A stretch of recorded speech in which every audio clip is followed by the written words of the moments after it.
Bombas makes the most comfortable socks, underwear, and T-shirts. Warning, Bombas are so absurdly comfortable you may throw out all your other clothes. Sorry, do we legally have to say that? No, this is just how I talk, and I really love my Bombas.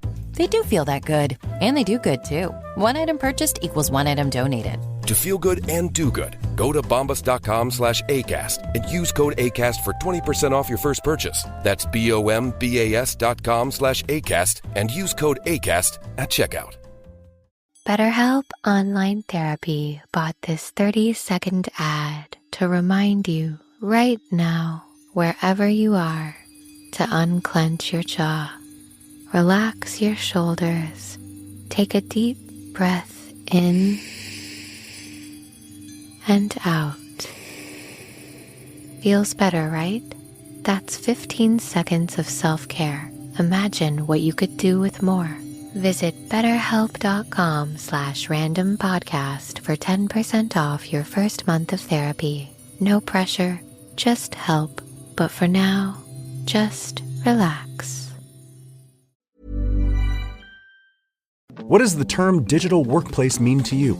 In today's world of AI, robotics, and AR, it's much more than an office full of people on computers. It can be anywhere from a factory floor to the top of a crane to the cockpit of an F1 car.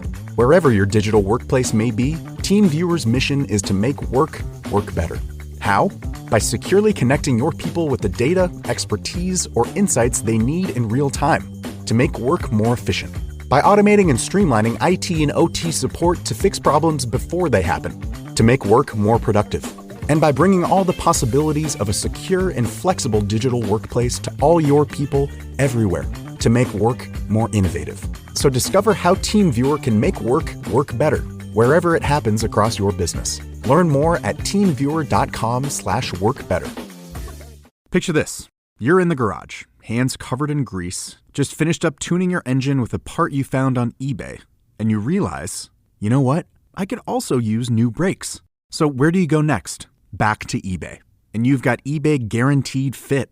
You order a part, and if it doesn't fit, send it back. Simple as that. So when you dive into your next car project, start with eBay. All the parts you need at prices you'll love. Guaranteed to fit every time. eBay. Things people love. This is the Daily Tech News for Friday, May 2nd, 2025. We tell you what you need to know, follow up on context of stories, and help each other understand. Today, Andy Beach tells us about how newsrooms are using AI to help save journalism, and Apple opens up payment links from apps in the U.S. Those are two pigs flying stories. I'm Tom Merritt. I'm Huyen now. Let's start with what you need to know with the big story.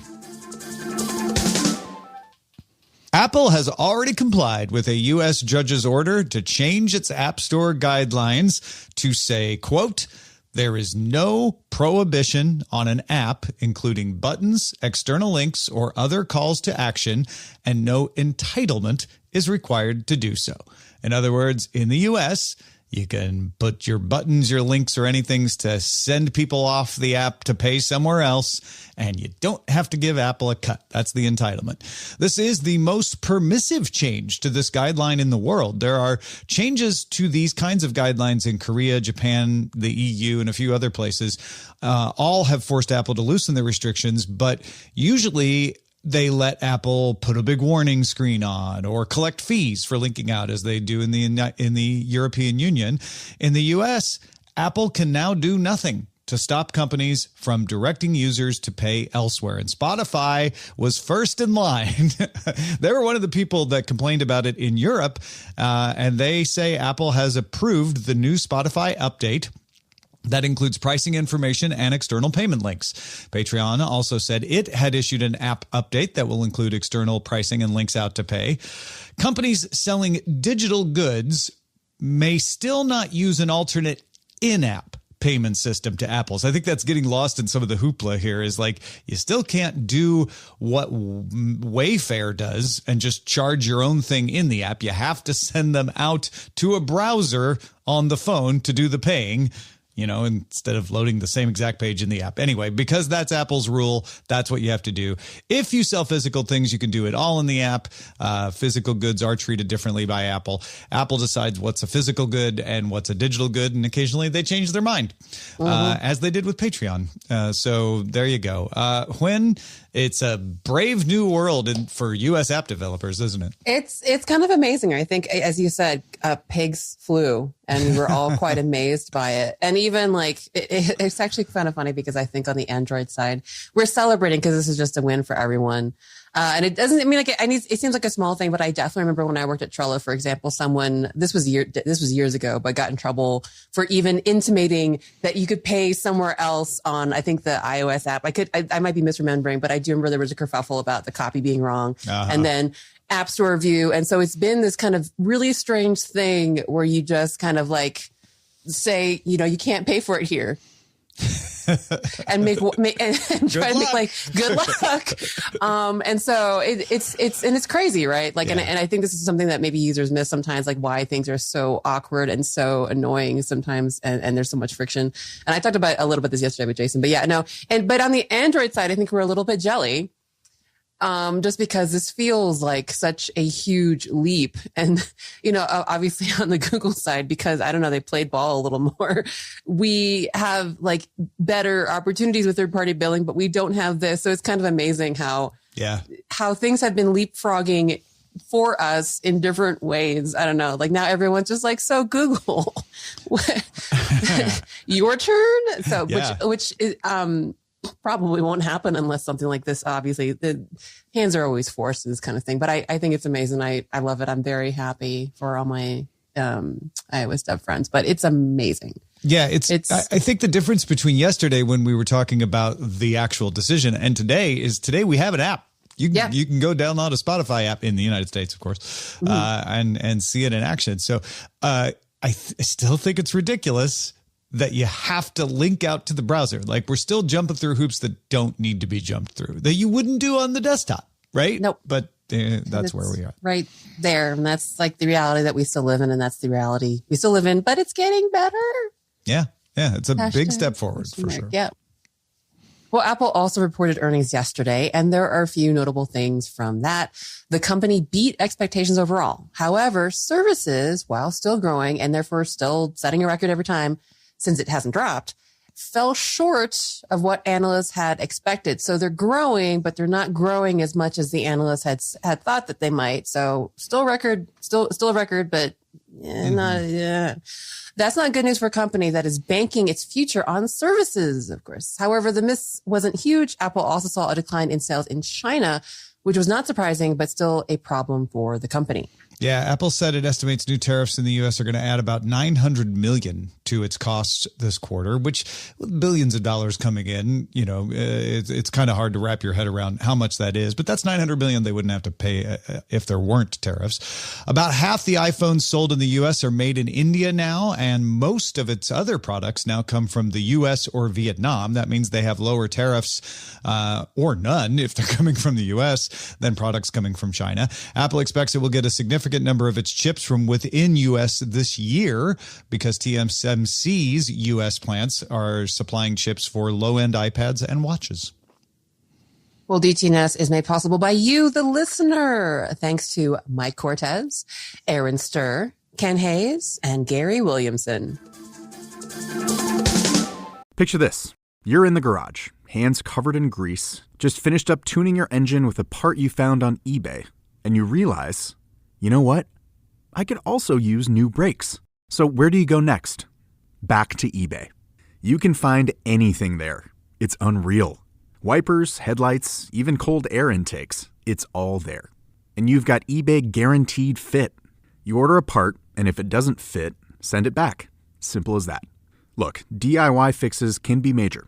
Doesn't matter if it's just maintenance or a major mod. You got it, especially when things are guaranteed to fit. So when you dive into your next car project, start with eBay. All the parts you need at prices you'll love. Guaranteed to fit every time. eBay. Things people love.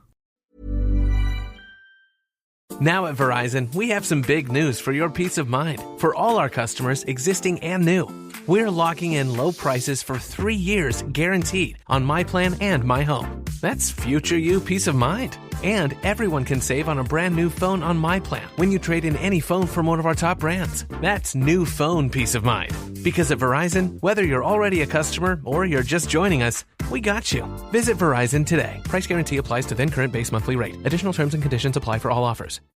Optimize your nutrition this year with Factor, America's #1 ready-to-eat meal service. Factor's fresh, never-frozen meals are dietitian approved, ready to eat in just 2 minutes. Choose from 40 weekly options across 8 dietary preferences, like Calorie Smart, Protein Plus, and Keto. Eat smarter at factormeals.com/listen50 and use code LISTEN50 for 50% off plus free shipping on your first box. Factormeals.com/listen50, code LISTEN50. Work management platforms. Ugh, endless onboarding, IT bottlenecks, admin requests. But what if things were different? We found love in an open space. Monday.com is different. No lengthy onboarding. Beautiful reports in minutes. Custom workflows you can build on your own. Easy to use prompt-free AI. Huh. Turns out you can love a work management platform. Monday.com, the first work platform you'll love to use. BetterHelp Online Therapy bought this 30-second ad to remind you right now, wherever you are, to unclench your jaw, relax your shoulders, take a deep breath in and out. Feels better, right? That's 15 seconds of self-care. Imagine what you could do with more. Visit betterhelp.com/randompodcast for 10% off your first month of therapy. No pressure, just help. But for now, just relax. There's more we need to know today. Let's get right to the briefs. Well, Rockstar Games announced it will, unfortunately, not ship Grand Theft Auto 6 this year, delaying the launch until May 2026. Rockstar says it wants to, quote, deliver at the level of quality you expect and deserve. GTA 5, of course, is the second best-selling game of all time. GTA 5 was released in 2013, and GTA 6 was first announced with a trailer in December 2023. So it's been a minute. Yeah. Everybody's mad, but also this is what Rockstar does, so I don't think anybody's surprised. They're just disappointed, right? As the wife of a husband who's playing currently Expedition 33 and who loves it, he's kind of glad because that means that GTA 6 just won't automatically take Game of the Year, and that so his current favorite game has a good shot. So, that's a good way to think about it. Yeah, there you go. GTA 6 just leaving the field open, exactly. being generous. And honestly, people complain if a game is rushed all the time. So you probably shouldn't complain too much if a company says, we want to make sure it's not rushed. We want to make sure it's good. Especially for something like GTA 6, where expectations are, shall we say, ridiculous. A little high. Yes.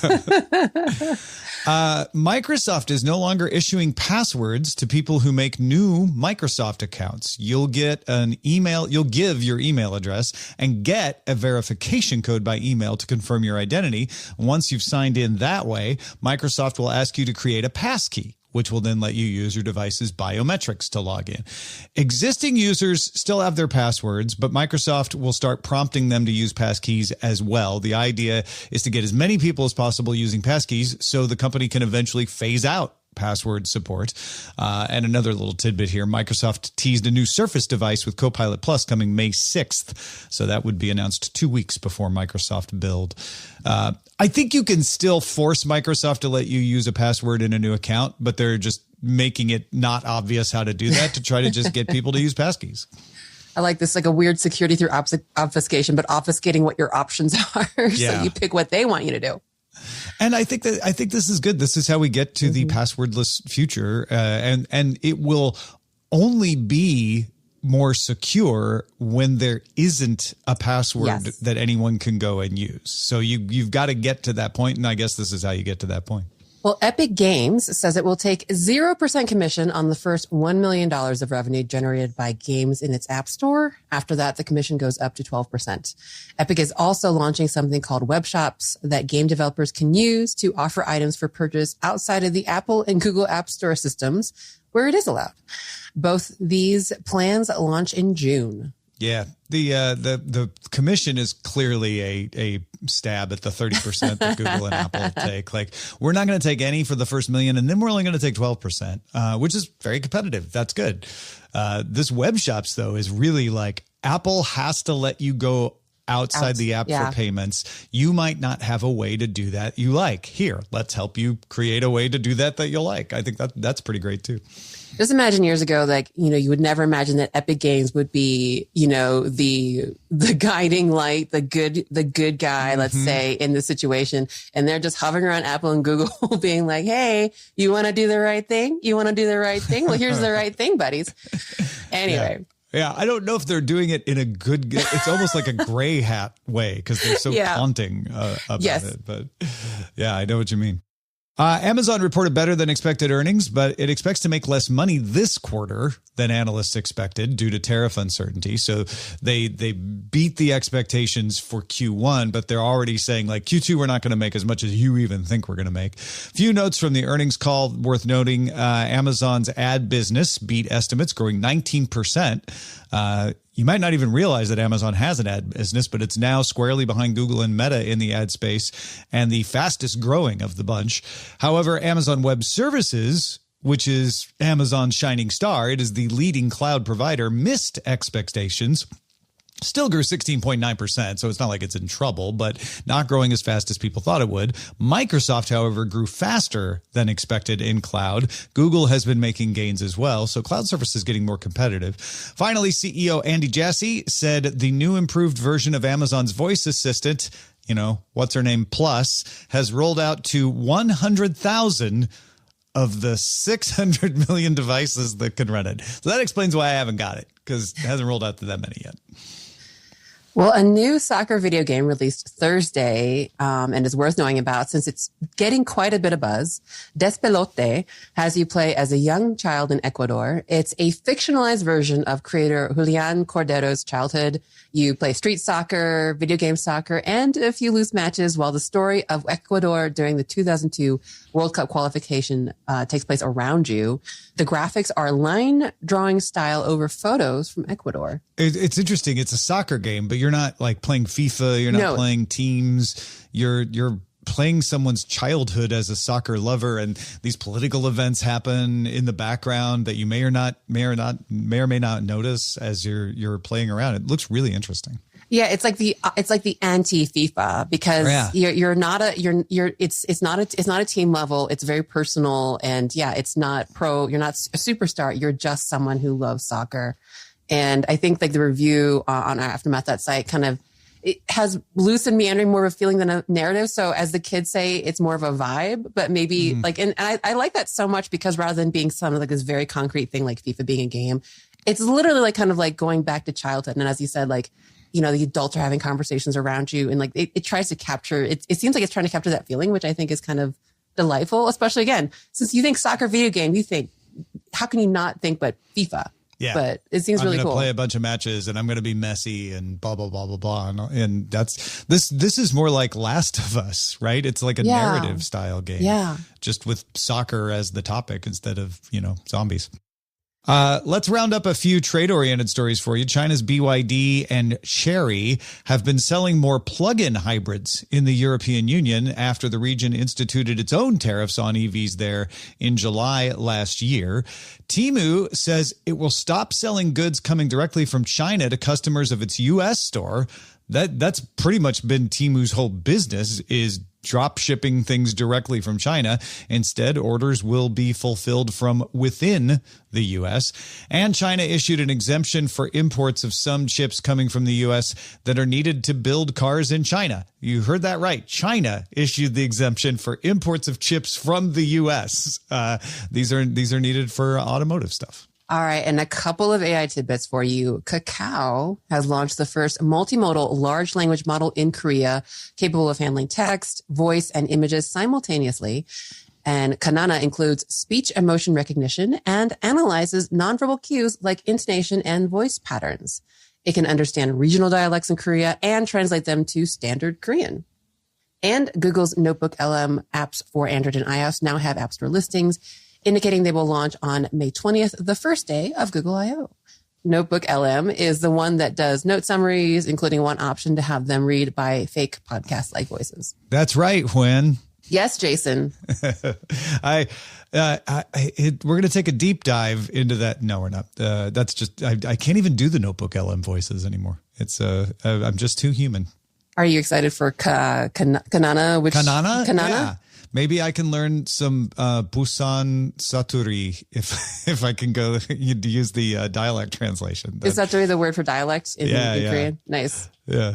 Reddit's generated Reddit Answers tool will be added to Reddit's site-wide search. Up until now, it had its own separate section of the site. Reddit Answers has 1 million weekly users, so they want to boost that by making it easier to get to. Meanwhile, if you remember all those unpopular changes Reddit made in order to improve its bottom line, you may recall everyone wondering if the number of users saying they would stop using Reddit was really as many as they said, and whether it would impact Reddit's effort to improve its revenue. Well, turns out it didn't impact Reddit's effort to improve its revenue negatively. Reddit reported Q2 sales will beat expectations, earning 13 cents a share versus the expected 2 cents a share, and revenue rose 61% on the year.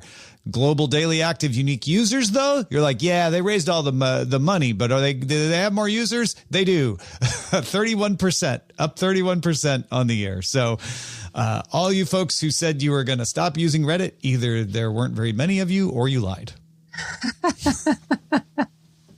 All right. Well, the following story is being misinterpreted in some places. So the Irish Data Protection Commission fined TikTok Friday for failing to show that it protected EU user data from Chinese government access. That does not mean that TikTok was caught sharing it. It means TikTok didn't do the required work to prove it wasn't sharing it. So it wasn't doing its homework. TikTok operated Project Clover in the EU, which keeps user data on servers in Norway and Ireland and purports to only send limited user data, no email addresses or IP addresses, to its servers in China. So the company now has 6 months to either show those protections or stop sending any EU user data outside the region. TikTok said it will appeal the fine. Yeah. I mean, I'm not saying they aren't sending that data. It's just that you can't know, right? Because they didn't do the work they needed to do to show that. Got to show their work. Yep. Show your work. Come on. This is just like algebra. Those are the essentials for today. Let's dive a little deeper. Well, when it comes to AI and news, companies promise it can help reporters do better journalism, while many in the industry fear it will kill news gathering and leave us with inaccurate drivel. The truth, as so often it is somewhere in between. So we talked with Andy Beach about where he thinks it falls. Andy, thanks again for joining us to help us understand this, man. I appreciate it. No, absolutely, Tom. Thanks for having me back. Okay, so AI, will it kill or save the news? Where do you fall? Well, I think even this article that I found on the New Yorker recently recognizes that the reality is it's going to help, but it has to be done in a cautious way. And what I mean by that and what they talked about is the realities of today are that there's an ever shrinking number of people who are active working journalists. So according to a U.S. Department of Labor stat that's in the piece, there are less journalists in the U.S. than there are DoorDash drivers in New York City. And so that doesn't mean we still don't want data and information out there. And there are places where you can automate the production of particularly sort of highlight news and other pieces. And what that actually does is it frees up time for the journalists that are working to work on more of the investigative pieces, the deep dive ones, the analysis, and the other places, which is actually great because that is the area where a human is going to do a better job than a bot or an LLM at getting into the bigger story. Yeah, that's a bit of an unfair comparison, the DoorDash thing, because you don't need as many journalists as you need drivers. I mean, I'm sure if you go back in the 80s, there might have been fewer journalists working than taxi drivers in the United States too, right?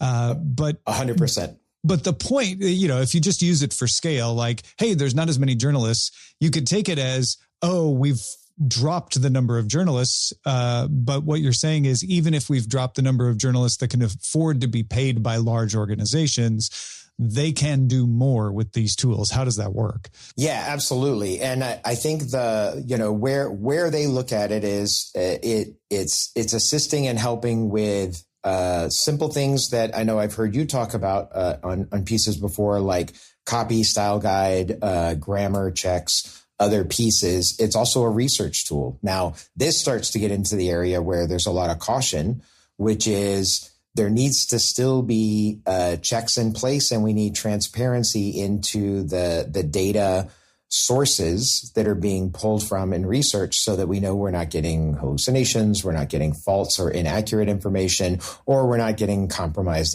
information in some way that's intentionally trying to mislead the journalist, who will then mislead the audience. So that is an argument for the need for the human, right? The need for the journalist to kind of look at what the machines are putting out and vet it.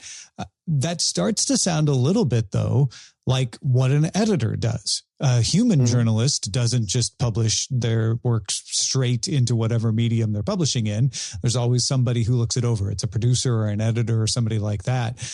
With more outlets, probably not as many as people think, but with more outlets publishing legitimate generated articles, not just drivel meant to drive up SEO, but attempts to actually inform people. How does that fit in here? Could that be replacing journalists, or is that more of a, let's take the tedious, articles away that didn't require a lot of investigative power?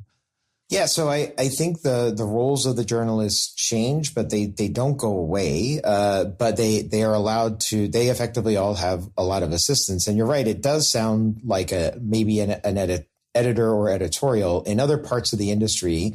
And I've heard Satya Nadella actually use this in meetings before, where we talk about workers becoming an orchestrator or a conductor of an orchestra.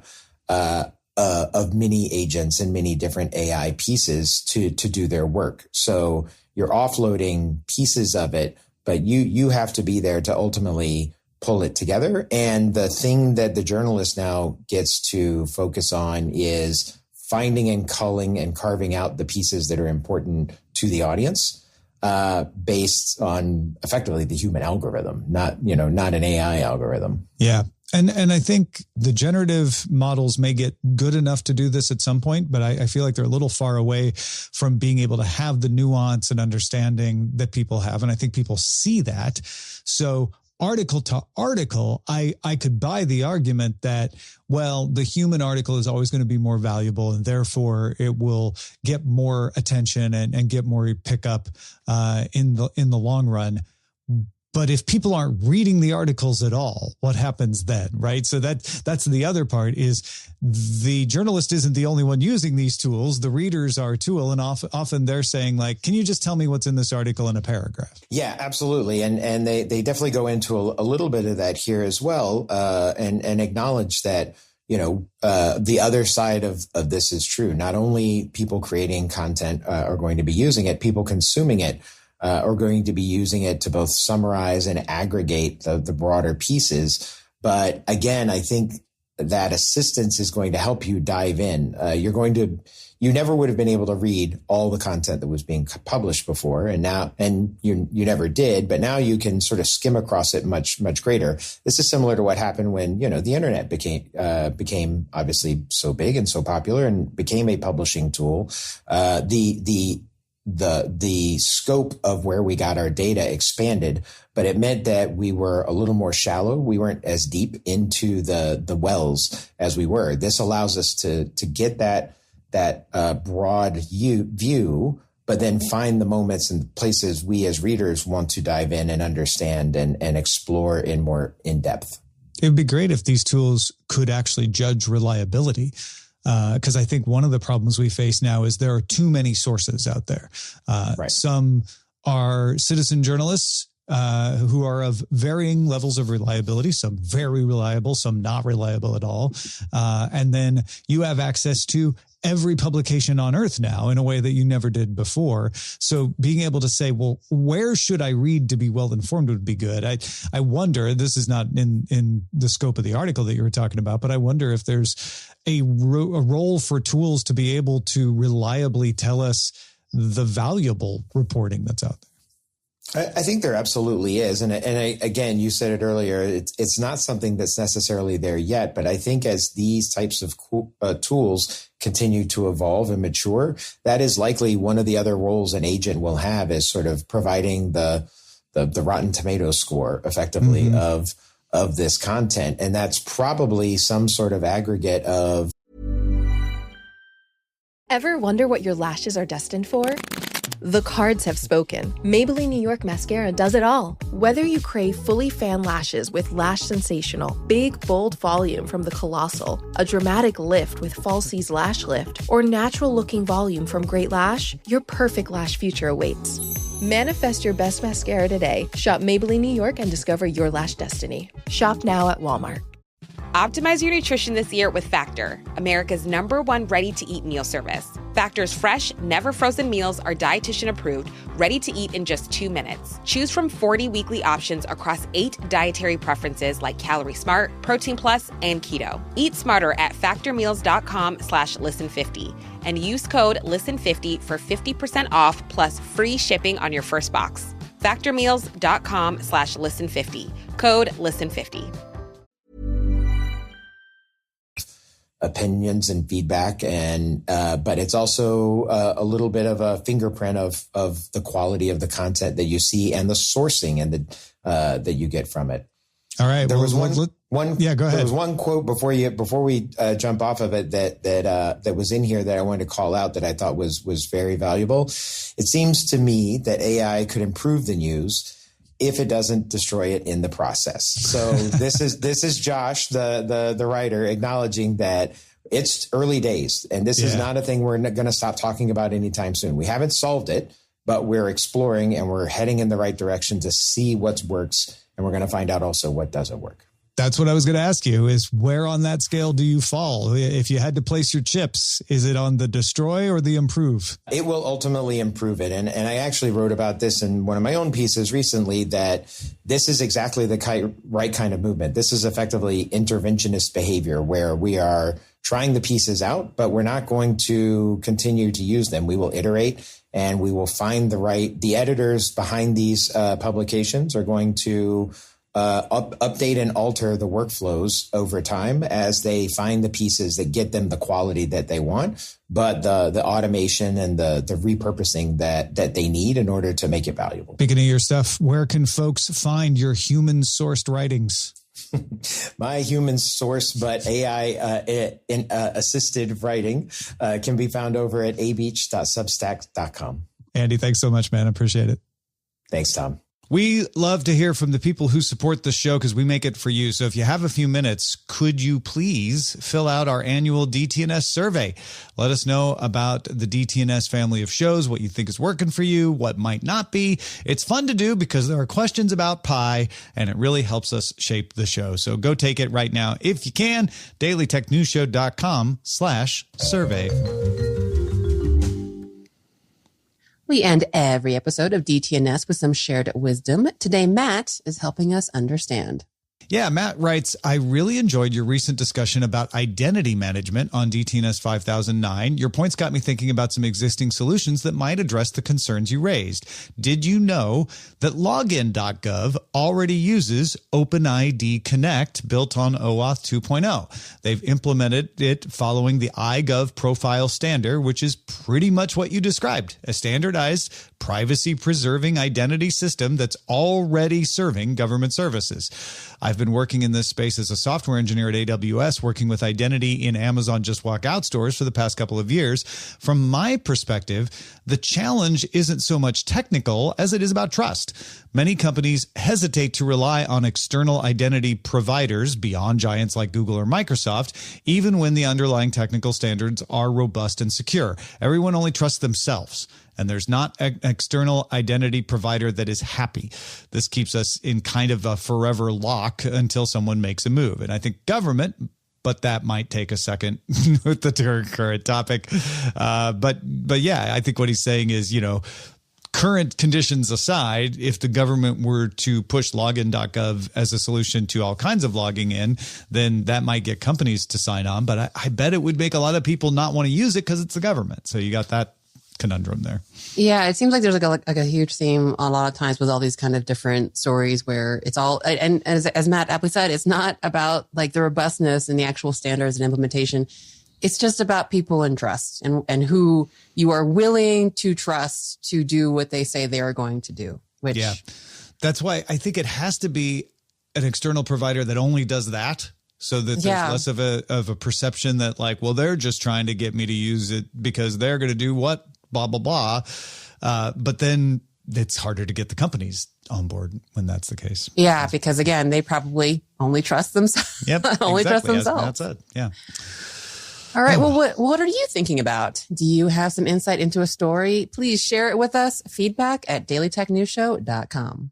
Big thanks to Andy Beach and big thanks to Matt for contributing to today's show. Thank you for being along for the show. It's made possible by our patrons, patreon.com/DTNS. Don't forget, you can get this show without advertisements, if you're not already, on Patreon or Substack. Go check out dailytechnewsshow.com/subscribe to find out more about that. Talk to you on Monday. This week's episodes of Daily Tech News Show were created by the following people. Host, producer, and writer Tom Merritt. Host and writer Jason Howell. Co-host Rob Dunwood. Co-host Jen Cutter. Co-host Wentway Dow. Co-host Shannon Morris. Producer Anthony Lemos. Producer Roger Chang. Editor Hammond Chamberlain. Editor Victor Bognot. Science correspondent Dr. Nikki Ackermans. Social media producer and moderator Zoe Detterding. Our mods, Beatmaster W. Scottus 1, BioCow, Captain Kipper, Steve Guadarrama, Paul Reese, Matthew J. Stevens, a.k.a. Gadget Virtuoso, and J.D. Galloway. Modded video hosting by Dan Christensen. Music provided by Martin Bell and Dan Luters. Art by Len Peralta. Acast ad support from Tatiana Matias. Patreon support from Tom McNeil. Our guests this week's included Andy Beach, Sean Hollister, and Bodie Grimm. And thanks to all our patrons who make the show possible.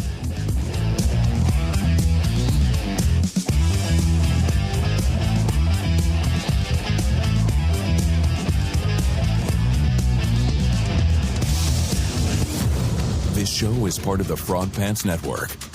Get more at frogpants.com.